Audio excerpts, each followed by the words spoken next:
Hey folks, thanks for joining me once again for yet another episode of SwillinGrog's wonderful world of beer. And yes, the world of beer is truly wonderful, but these times we're in, they're appalling. Anyway, today we're having a look at a brew from BrewDog. It wasn't so long ago that I tried another BrewDog beer for the first time in ages, the King Kolsch, which was amazing. I'd like to get a case of that, but gee whiz, it's expensive, and it's something like a 16 pack. I think they want like $85 for it, but I know I would enjoy it.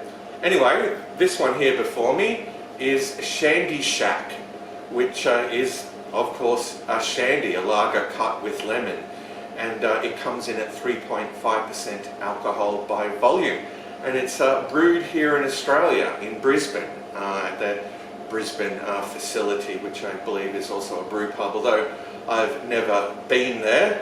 I think it opened after I had left Brisbane, or the Brisbane area, and moved to Toowoomba, but yeah, for years there was talk about that happening, but it finally did, which I guess was good.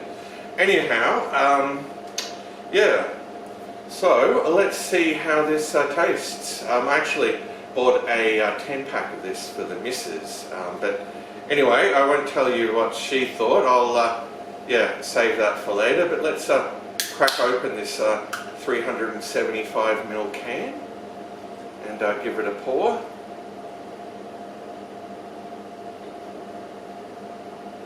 So I would imagine this is something geared towards people that you know, don't like the taste of beer, because typically, you know, they'll have a shandy, like a beer, whatever beer, you know, the pub has on tap, mixed with a bit of, you know, lemonade, you know, old fountain like lemonade.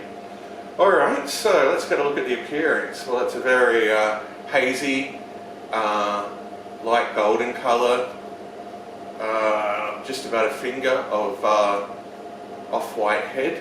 Let's move on to the aroma. Alright, you're definitely picking up a lot of lemon there. More of a sort of lemon zest, though. Yeah, but definitely very lemony.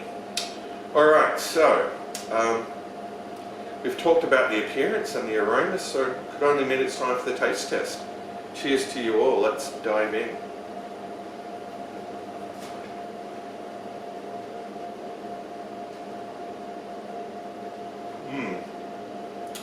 Alright, got a really pronounced lemony zing to it.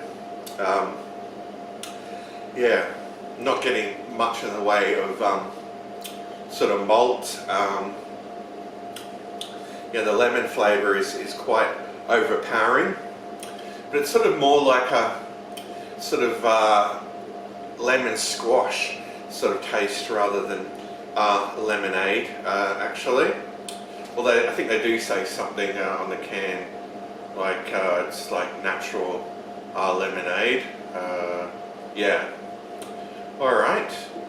And yeah, there's definitely some hop flavour in there as well. A real sort of bitterness and sourness that lingers in the palate. It's a little bit on the unpleasant side, I'm afraid to say. Let's have another go.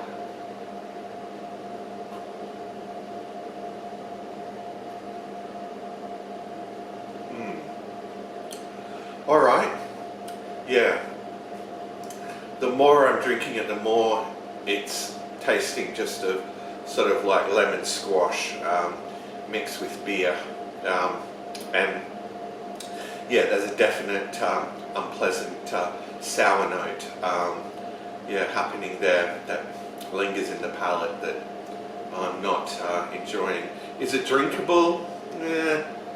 Not so much for me, but I mean, it is 3.5% ABV, so you know, you could smash a lot of these if you know you actually like lemon squash. Yeah, but I don't know, I was sort of expecting something else from this. It doesn't even feel like it's a lager that it's cut with, actually. It's almost like it's a lemon squash session IPA. Yeah, which is strange. yeah, that sour note that lingers in the palate is not very pleasant.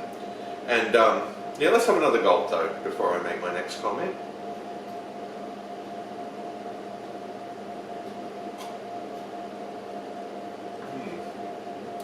Alright, the more of it I drink, the less I'm enjoying it. It's not one that I could recommend. It's definitely a disappointing brew for what it is. Like I said earlier, I did get a 10-pack of this yeah, for the missus, and she wasn't too pleased with it. She had to like tip some of it and pour additional lemonade in it to you know, sort of make it more palatable for her. So I think that sort of confirms that it's sort of failed as far as reaching its target audience, unfortunately. And that 10-pack cost $39, which is utterly ridiculous, in my honest opinion, even by Australian standards.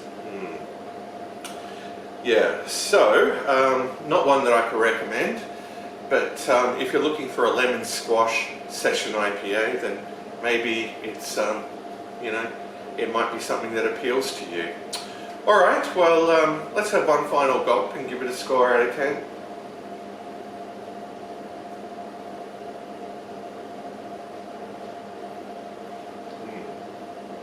Okay, well, all in all, yeah, not a good brew. A very disappointing brew from BrewDog.